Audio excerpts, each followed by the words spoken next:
Hello everybody, going to make another short video today. Today I'm going to be talking about valve seats.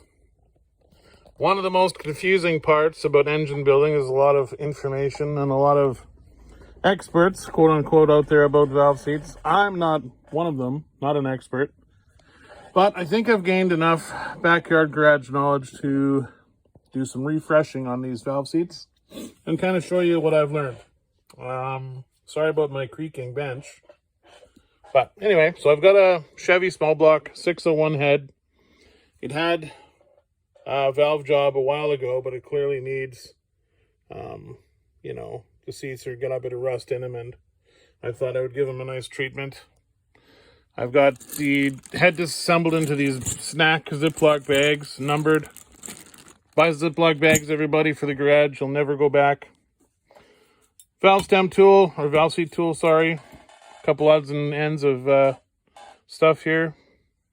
But anyways, let's get into what I find works good for just a quick refreshing of the head. This isn't for racing or long-term high mileage engines, but if you're fixing up the 53 Chev 1 ton to run it in the parade once or twice a year, this is the kind of thing I like to do to get stuff back on the road. All right, everybody. Now, everyone is familiar with this thing.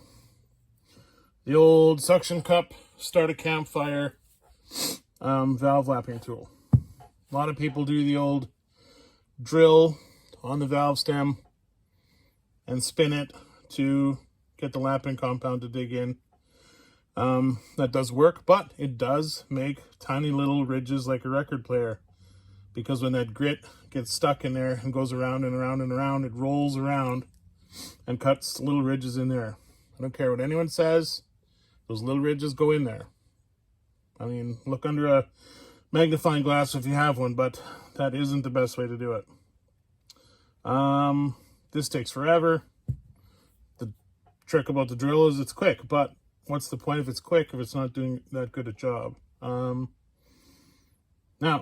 what I like to use is fine lapping compound right from the start. That way you get rid of a lot of the grit right away at the start. And, why use coarse when you don't need to cut that much out of them like I don't with these? So, where to begin? A lot of people say you should use old valves. A lot of the old guys will say to use old valves, like old garbage valves to do your valve lapping. That doesn't make any sense to me. Chime in if you have a different opinion, but when it comes to lapping valves, what kind of I think in my head is what you're really doing is running them in. Any two machine surfaces that are in constant contact, there's microscopic variations and measurable size differences. I mean, a thou, half a thou, tenths of a thou, and of course microns, which, affect the size of everything. I mean, we get as close as we can, but it's the running in, I think, that is the way everything kind of seats. Like you talk about breaking in an engine. That's because it's taking all these tiny little differences, variations of concentricity, being oval or whatever by, again, almost immeasurable amounts, and just running them in. It's sitting, it's using one surface to compromise the other in a way where they're both at their best situation, if that makes any sense. So, if you're using a old garbage valve to do your valve lapping, and then tossing it and putting in a new valve, it doesn't make any sense to me, because these two surfaces, although it's all concentric and spinning on the seat and whatever, just like the machine that cuts the seat, it's not going to be exact, is it? And these valves do need to be exact. That seat, if there's a thou or 2 thou gap on one side versus the other, it's not really going to seal. It will. It's under a lot of spring pressure. Everything warms up a bit inside the engine. It might seat a bit better, but eventually you're going to get a leak there, and that's what causes valve failure, is hot gas pressure leaks. I mean, that's what causes head gaskets to fail, piston rings to fail, everything. It's keeping the hot gases in under the compression that makes things last. So when I refresh an engine, I like to use the valve that's going in there to do the lapping. That way, you know it's not bent, you know it's not, you got a weird angled seat or something on it. Valve seat angles is another topic for another time, but when I'm lapping valves, just to give them a refresh, I use the valve that belongs in there for when I put the engine back together. So when you're using valve lapping compound, you'll hear about a bunch of advice about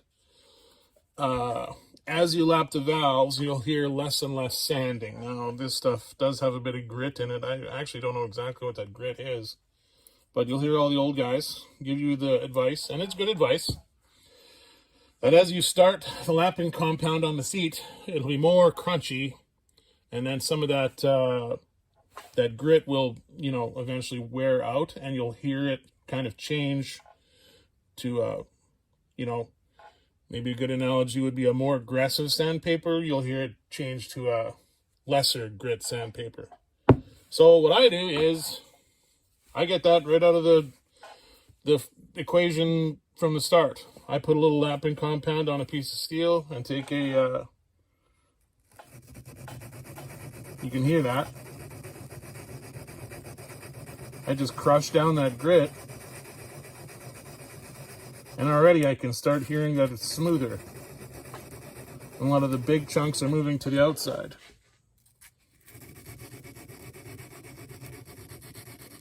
Just breaking up those big pieces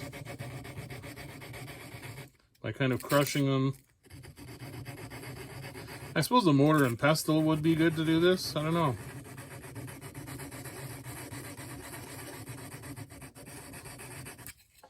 And then that's what I use to lap the valves with, the valve seats, because it's already kind of broken up.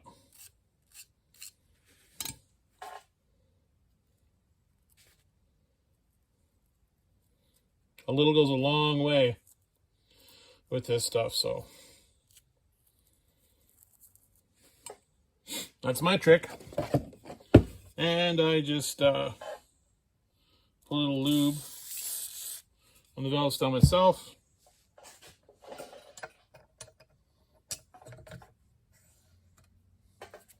Now I'm not going to show you how to use these because been there, done that on many other videos, but I'm sure a lot of you guys have seen these homemade flexible links. Now I'm not going to be able to get the camera back in there, but all it does is stick on the end of the valve on this side and drives the valve with the drill, and I just stick a tap. What size is this? 3/8 taps is probably, yeah, 5/16 fuel line. So the tap drill size for 3/8, conveniently enough. Shove a tap in there so I can grab that with my drill, attach that to the valve, and I'll show you how that works. Okay, so I've got my drill assembled back here to drive the valve with my little homemade flex driver. So what I kind of do is keep pressure on that hose so the valve springs back, and right in the center of the valve I just tap it, and I try to not let the valve go all the way around, like under pressure. So I'm aiming to release it by the time it makes one revolution.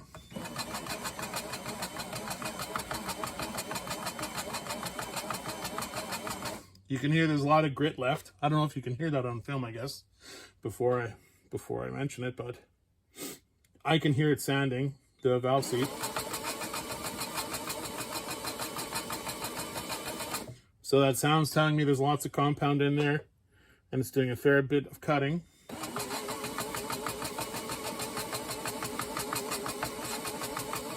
I feel this way is giving you a really nice running in of the valve seat with the valve that's going to be installed into the head, and you know, I feel this is a real world situation. That valve's going to be on that seat, and it's going to be run in using the two mating surfaces as its own cutting surface, you know, if that makes sense.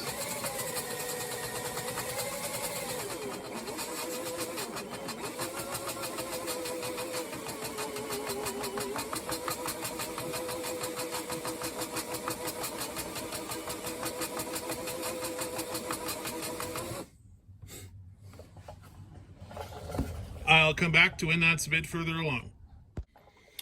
Okay, everybody, so it's been about 3 minutes of doing that. Also, I did mention you can go into reverse with your drill once in a while, but just keep tapping it in and out. Don't push a ton of pressure on there while drilling, or it's going to cut those huge deep grooves, and they're going to be hard to get rid of. Now, here's my secret sauce and what I do. Call me crazy, but since what we're doing is polishing valve seats, why not use metal polish? This isn't the best brand out there. This is for softer metals and so forth, but you can get it to cut cast iron and hardened cast iron seats and stainless valves. Good enough. So, I'm going to apply some of that on there. You got to shake this stuff really good. You might want to Google what is better brass or better polish to use, but this is just stuff I had from, you know, other jobs. Maybe a peanut or so. Get home on there just the same. A little goes a long way. Because again, it's like under its own surface tension, it's going to stick onto the surface. So unless you take this and clean it, it's going to stay on there. Some people put so much lapping compound and stuff on, it makes a huge mess. Because what you don't want to do is get that lapping compound up into your valve guide. Then you're just wallering that out. And I do the same thing.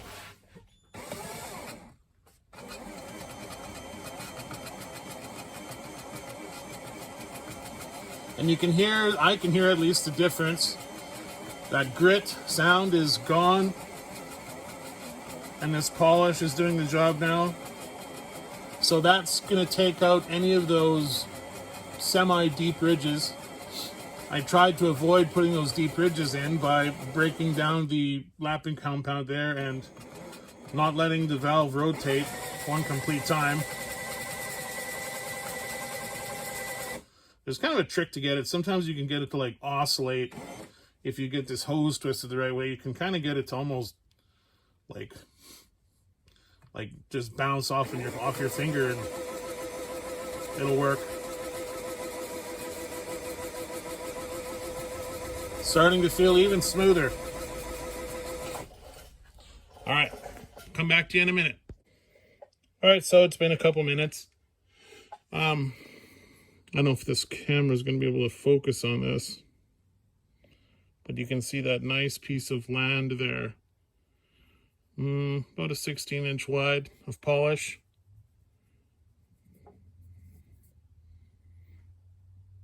Come on, girl. Anyway, I think you saw it. But anyways, works pretty good, I think. So I brought you in closer here. With a Sharpie. Sometimes I like to get the colored one so it's not so dark. But like to go all the way around just to check what our seating surface looks like. Hit the valve as well.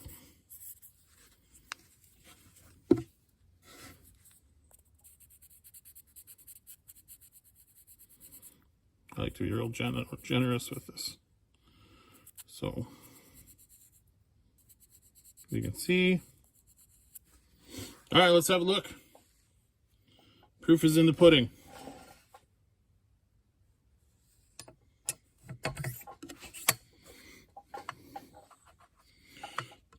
I might stick this thing on right now just to use it for this. Of course, they wander all over the place. That's the problem.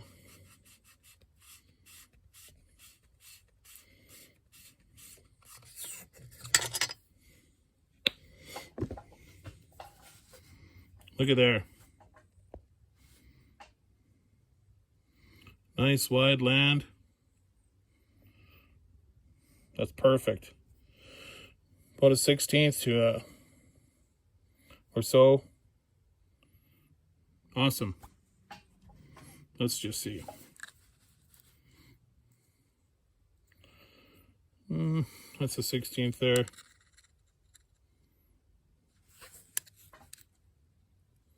Perfect. That's about how much valve you want contacting for cooling the valves and making a good seat that won't get eroded. Anyways, this is just a kind of a quick impromptu video I made. Hopefully the information registers. Don't cut those ridges in your valves. You'll just burn them up, because all those ridges doesn't give you a good surface. It might be seemingly flat in the same angle, but all those little ridges are tiny, tiny little mountaintops touching other tiny little mountaintops, you know, and gas is going to pass through there easily. So, all right, well, thanks for watching.